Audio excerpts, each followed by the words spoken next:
Hi guys, so 5 days and counting till August the 29th, next Tuesday, ULEZ expansion across the whole of Greater London. Looks like it's happening, guys. No matter what we did, no matter what we tried, all the attempts to do anything to stop it appear to have failed, and even some last-minute attempts to look at it, which I'm going to discuss in this video. But it looks like it's happening. Sadly, I have to report that it's going to go ahead, unless something miraculously happens. But let's look at what's been going on regarding ULEZ, and let's look at how it impacts not just Londoners, but everybody. A brown car guy.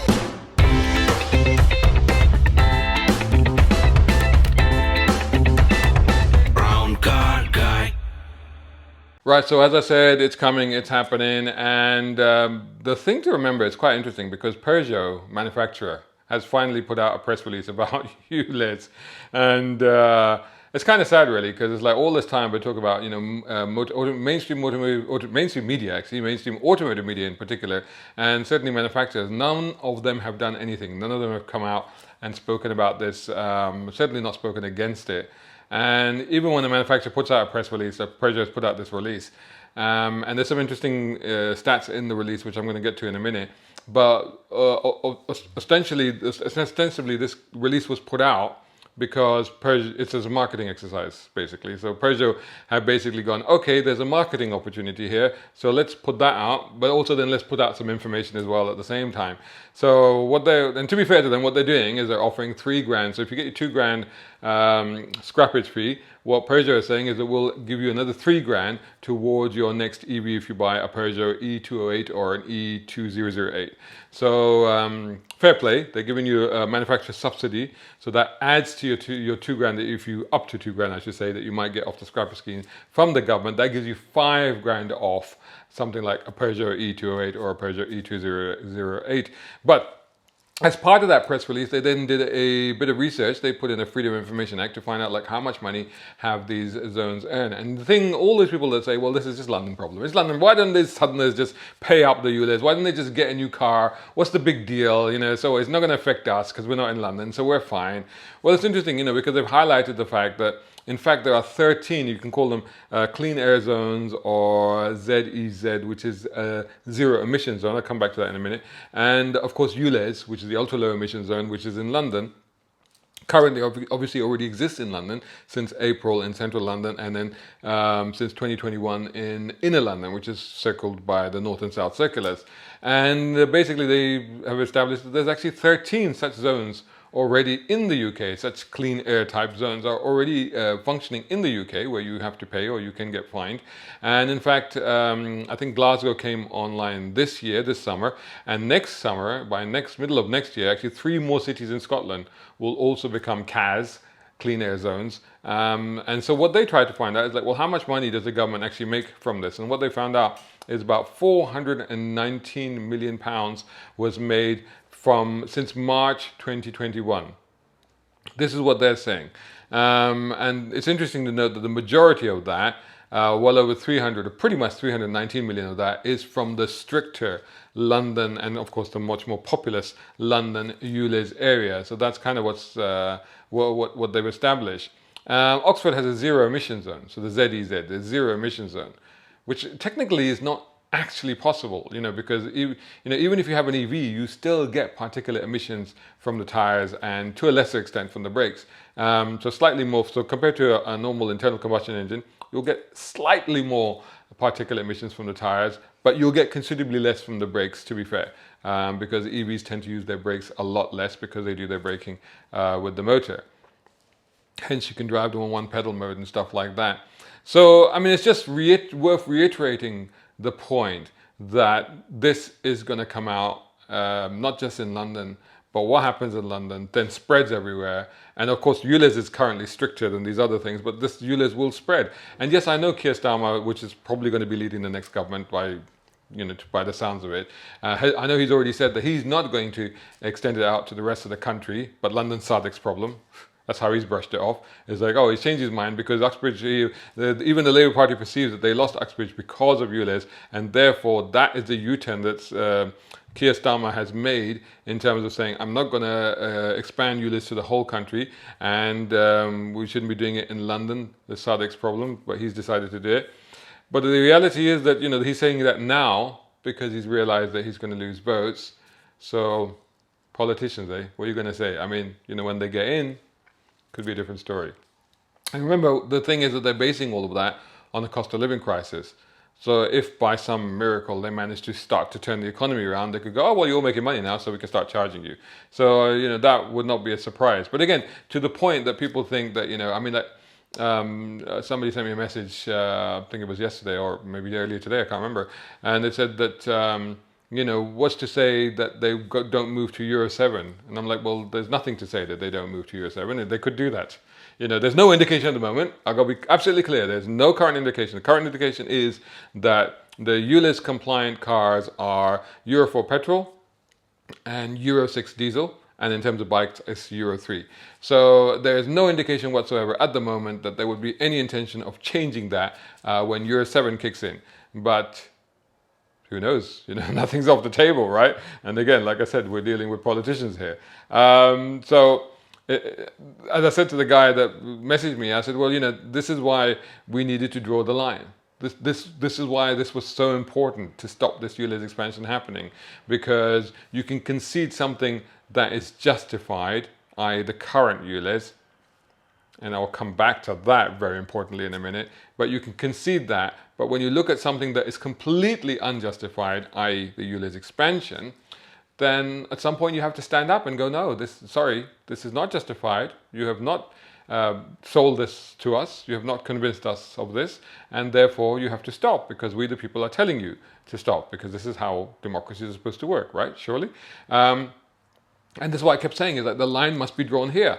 And if we don't draw the line, then it all starts to tumble. And I think that's what's happening, and that's what's going to happen. So one of the things that people we're getting a lot of at the moment, a lot of the comments and stuff on my videos that we're getting, obviously because people are realizing that yes, this is happening, is take off your number plates, or tamper with your number plates, or replace your number plates, or just don't pay. I have never been of the opinion, I've never actually said to anybody, just don't pay or do anything that could be deemed illegal or contravening the law in any way whatsoever. I would never condone or encourage that. And also, particularly with individuals. I know that there are groups out there, renegade groups if you like, or Robin Hood groups if you like, going out and doing things to cameras. I'll come back to that in a minute actually. But in terms of people themselves, in terms of motorists, don't forget that when I do this content, as I always say, I'm on the side of the cars and I'm on the side of the motorists. So to me, the priority is the motorists, and I'm always looking for the welfare of motorists. That's what I'm about. And when people say, oh, just don't pay, just don't pay, I'm like, I can never tell people don't pay, because it's like, okay, maybe some of you are brave enough to do that. Maybe some of you are understand the law, are able to go to court, have the time and the resources to fight these things if you can, great. But for the majority of people, it's just a very anxious thing to break the law. It's just most people are very law-abiding, and to do that and to not pay, and then it escalates. And I've had friends where bailiffs have turned up, and it's just extremely. It's not good. It's not a nice thing to happen, And it can affect so many of your other things, your credit scores and other things, So I will not tell you that. I will not tell you don't pay. Okay, if there was a mass movement, if there was an orchestrated mass movement of civil disobedience, which is a legitimate political tool, if you like, a mass movement of civil disobedience as a political tool. If that was to happen, that's a different scenario. But I don't see that we're going to get that level of coordination to be able to do that. And all that's going to happen is a few people will go, oh, I won't pay, and then they'll all get fined. And the next thing they know, they'll get their cars confiscated because bailiffs will turn up. So, and I don't want that to happen to anyone. So I'm not going to say that. And I've said in previous videos that you got to look at cost of change of your car, and if it compares to what you would actually have to pay per year to use ULEZ, as much as it pains me to say gifts out of the kind, you're £12.50, but that's what I would say, because I don't want you to be out of pocket. That's why I'm advising you not to change cars now, because the cost to change, i.e. how much less you're going to get for your non-compliant car right now, and compare that to how much more you're going to have to pay for a ULEZ compliant car, it just doesn't make any sense to change cars right now. So if you can avoid doing that and wait till a year until the market settles down, that's what I would advise. And based on how often you use ULEZ, you might find that it actually will work out cheaper if you just pay ULEZ. So I'm not going to tell you to do any of those things. Like I said, not unless there's mass civil disobedience. But in individual cases, I would not tell you to do that. So don't mess with your number plates, and don't consider just driving around and not paying, because it will just cause you problems. Brown car guy. One of the things that happened recently, this is just a few days ago, this report came out, and this was actually in the BBC, it was on the BBC, it was actually reported in a number of places, but the BBC also reported this. And they said that ministers had actually looked at, so a lot of this discussion has had, obviously the case went to court with the 5 councils that took the whole thing to court, and of course that challenge failed, the challenge to ULEZ failed, but don't forget that that wasn't a legal challenge to ULEZ itself. It was a challenge to whether or not procedure had been followed in terms of, instigating it. So on the basis of that, it had failed. The government, this is the recent report, the government considered using legal powers to block the expansion of London's ultra-low emission zone ULEZ scheme, the BBC has been told. Ministers dropped the plan after receiving legal advice that it would probably fail if it was challenged in court. This was then reported in the Daily Telegraph. So therefore the ULEZ scheme is going ahead. So they did think about this, and this, of course, people have said this. This relates to the part of the 1999 Greater London Authority Act that would allow the government to overrule the mayor if it was inconsistent with national policy. So i.e. if you introduce something here that's going to affect the national transport system, for example, then there's reason to do it. But formal legal advice concluded the move would fail if challenged. The spokesman for the Mayor of London said the Secretary of State could only use this power after changing national policy to prevent all cities charging drivers based on their emissions. So instead of basing this on national road transport networks, what they cleverly did, they said, well, if you do this to us, that means you'll have to stop all cities from doing it, and therefore you'll contravene your obligations to tackling air pollution. Air pollution, well, that's a different subject. We won't get into that right now. But anyway, that was the issue with it. So therefore, they could not go ahead with it. So that failed. And then the other thing that happened recently was this, what can we call this? Imperial Gate. You should call it Imperial Gate. So those of you will know that most of the data that Khan continues to use in his so-called justification of the ULEZ expansion, he claims to get it from the Imperial College. And it turns out that within Imperial College, some academics had put out a report saying that they didn't think that the expansion of ULEZ, the previous expansion of ULEZ, i.e. to the North and South Circulars, was as effective as claimed. Now, just to fill you in, the Mayor's office has previously reported that since the original ULEZ was introduced in 2019, there has been a 46% improvement in reducing the air pollution levels in that area. And since the ULEZ expansion was introduced in 2021 to the North and South Circulars, then there's been a 21% improvement. So ULEZ London Mayor accused of quashing research, questioning the scheme. And the leader of City Hall Conservatives has accused Mayor of London, Sadiq Khan, of colluding to quash research on the ultra-low emission zone. ULEZ emails show that Deputy Mayor Shirley Rodriguez twice asked an air quality expert to counter research questioning the benefits of a polluting vehicle charge. I'm going to go into this in a little bit of detail, so bear with me. So this is Professor Kelly at Imperial College. And by the way, his department has been paid nearly £1 million by the Mayor's office. The Labour Mayor said Professor Kelly's work was not influenced by the funding. I don't even need to pass a comment there. The expansion of ULEZ has proved controversial. I'm going to go on and read this thing. The Conservatives citing the anger towards the policy as the reason for the victory in Uxbridge. We've already spoken about that. In a chain of emails between Miss Rodriguez and Professor Kelly, obtained via Conservative Party Freedom of Information request, the Deputy Mayor for the Environment and Energy said she was really disappointed that Dr. Kelly's fellow Imperial academics published a study suggesting the Central London ULEZ had a relatively small effect on air pollution.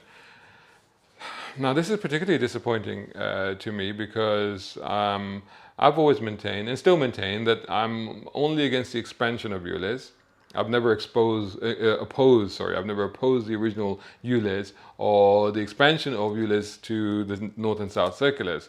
But and to me, I say if it's 46% improvement in Central London, 21% improvement in the Northern Circular, the Inner London North-South Circular area, then to me the law of diminishing return applies. This is my argument, and my entire argument against the expansion of ULEZ any further has been based on the report that TfL themselves commissioned with Jacobs, which I've covered in a previous video, which is on this channel, which comprehensively said that there would be negligible benefit to expanding ULEZ further in terms of air quality, and there would actually be negative implications in terms of the socio-economic impact that it would have on communities living in those areas.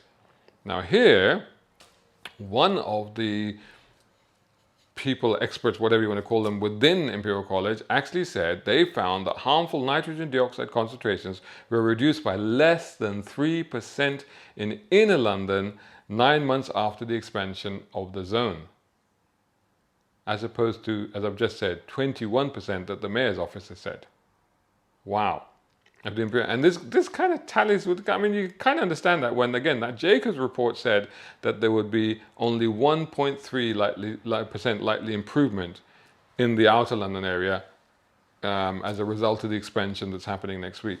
This is pretty major. I mean, I don't know why more hasn't been made of this, but, you know, within Imperial College itself, people have said where Sadiq Khan seems to get all of his data from, because, you know, the fact that it's completely not influenced at all by the I have a figure here somewhere in this report. There is an exact figure: £891,992 that have been given to Imperial College by City Hall. Sorry, not given, funding that has been given to them, including £45,000 of funding for a study into the health benefits of the mayor's air quality policies. It's £45,000 to an academic body to say, "I've done good." Supposedly, possibly, maybe. That's kind of looks like what might have happened. Listen, I don't want to get into trouble here. Ms. Rodriguez told Professor Kelly she was deeply concerned about the damage this misleading study is doing, both to our credibility and to our low emission zones as a policy instrument. Hey, no kidding. Is there anything? This is her talking to him. Is there anything you can do or advise to help us set the record straight? Professor Kelly agreed to issue a statement that read, "The actions of the mayor's office, including the introduction of the ULEZ, collectively are providing a major benefit." Okay, all right. In the overall scheme of things, I suppose he's correct to say that. Ms. Rodriguez then amended the statement, removing the word collectively and adding a line saying that the introduction of the ULEZ has dramatically reduced air pollution in London. Well, he didn't say it had dramatically reduced air pollution in London. You just wonder what else has been creatively edited. In February 2023, Ms. Rodriguez again emailed Professor Kelly asking him whether he could write to the Daily Telegraph to challenge some of the misunderstandings in its reporting. Professor Kelly said that the Imperial College was against putting out a direct contradiction to the piece, but said, "As always, I'm happy to fight back." City Hall even asked Professor Kelly if he would speak to David Lammy, Labour's Shadow Foreign Secretary and a radio presenter on LBC, and they promised him a friendly experience as the MP was very supportive of ULEZ. I mean, honestly, it's just, I mean, I don't even need to say anything. I'm sure your minds are racing ahead, way ahead of anything I could possibly say to surmise what has actually been going on here. And this is the entire basis on which the ULEZ expansion has been imposed upon us.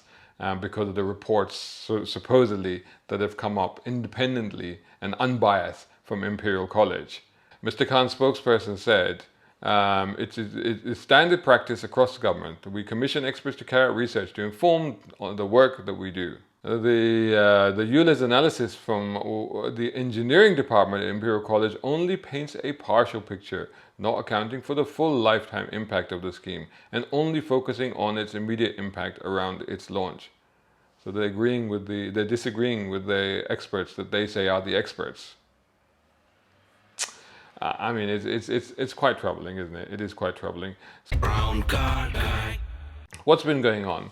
Well, the cameras, most recently, the cameras are now being stickered. So we know that, I think it's safe to say that the Blade Runners are being reported widely as having taken camera downs, cut cables, or damaged them in some way that they wouldn't work. There's now people are putting stickers on the things, and it's basically the sticker says a ULEZ Spy Camera. It's a big red sticker that the people are putting on these cameras. So they're being put on the camera so that they can easily be identified. And what else has been happening with these cameras? So what we also know is that 90% of these cameras in southeast London are actually out of action. So 9 out of 10 ULEZ cameras have been vandalized in southeast London, with just 29 out of 185 still operational in Sydenham, and 4 intact in Bromley, and just 1 working on the A225. Around 500 cameras are thought to be out of action as activists have taken them down. Around 500 cameras appear to be marked as out of action, missing, or damaged. Now, this is based on a Facebook group. Look it up. It's on Facebook. If you search for ULEZ camera locations, this independent people have set this up, and I think they put a map on there, and it says ULEZ camera locations. It's a Facebook group. Go and join them if you want to find out where the cameras are. Although, you can just drive around and see them. I know where they are around here already. The data on there shows a high concentration of missing cameras in the southeast of the capital. So that's the information that's already out there. TfL has said that the vandalism will not stop the ULEZ changes going ahead next week as planned. And all the vandalized cameras will be replaced or repaired. 1,900 cameras are already in place. This is for, I believe for TfL has said this, already in place in outer London. So this is what's happening. And out of those cameras, we know that there's 2,750 cameras which have been budgeted for, that as of Tuesday, 1st of August, the Met have recorded 288 crimes relating to ULEZ cameras. There are approximately 185 reports of cables being damaged, and 164 cameras being stolen, and 38 reports of cameras being obscured. So this is what this is the report on the RAC. This is what they are reporting. So fitting these cameras was a cost of around 140 million. I don't know, 140 million. I think that included the signage and the cameras. It was a total of 200 million for the infrastructure. So you think 140 million, 60 million probably just went into those ads that we keep seeing and hearing on the TV and radio, I guess, plus all the letters that were sent out across the country, actually, maybe across the world. I mean, that must have cost a penny or two. But a lot of money has been spent on these cameras, and more is now being spent on the cameras because cameras are receiving armor, so they're being armor plated. So basically, that old saying, throwing good money after bad. They're just spending even more money now because they're armor plating the cameras. They're putting these little armor casings around the cable and around the camera themselves. It must be very expensive to do, but that's what they're doing. So they're really insisting on going ahead with this. But I'm sure that the people that attack these cameras, not that I condone or encourage that in any way whatsoever, will probably find ways around that as well. So what they're going to do next? By the way, don't forget that, because somebody also asked this, they said, will there be mobile cameras? So don't forget, even if you've got this map of all where the camera locations are, but we've already seen pictures of these mobile ULEZ vans. So basically they will have cameras in them as well. So just be aware.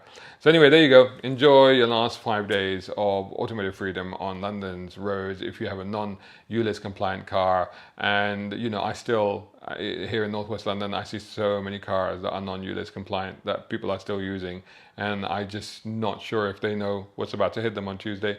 So if you have friends, relatives, family, neighbors, whatever, and you know that they have a non-ULEZ compliant car, do remind them. that this is happening on Tuesday so that they are well aware. Don't forget there is an auto pay system. I think I'll probably have to sign up to that myself, whereby you don't want to end up with a fine, and especially those living in those outskirts areas where the border is not as well defined, because if you look on the map you'll see lots of kinks and dog legs and stuff like that. So you may find that normally if you came out of your house and you turned right to go visit a friend or go to the shops or whatever, normally that was fine, but now you have to go the long way around, because if you don't, you'll get fined. So there you go. Good luck to you all. A few more protests I think going on. I'm not sure if I can make it, but good luck to you all, and I'll see you on the other side. Brown car guy. Hope you enjoyed that video. If you did, please hit the like button and share this video as well if you can. And while you're at it, check out these guys who also sponsor my content. I am deeply grateful to them because it helps me to buy new equipment, put fuel in the cars, and yes, buy a cup of coffee. You can do the same. Just go here or right here on YouTube. Just hit these 3 little dots down here and click on thanks. Make sure you're signed in first. My content is free, but this is how you can help me keep it that way. I may even send you a gift. Oh, by the way, watch this next.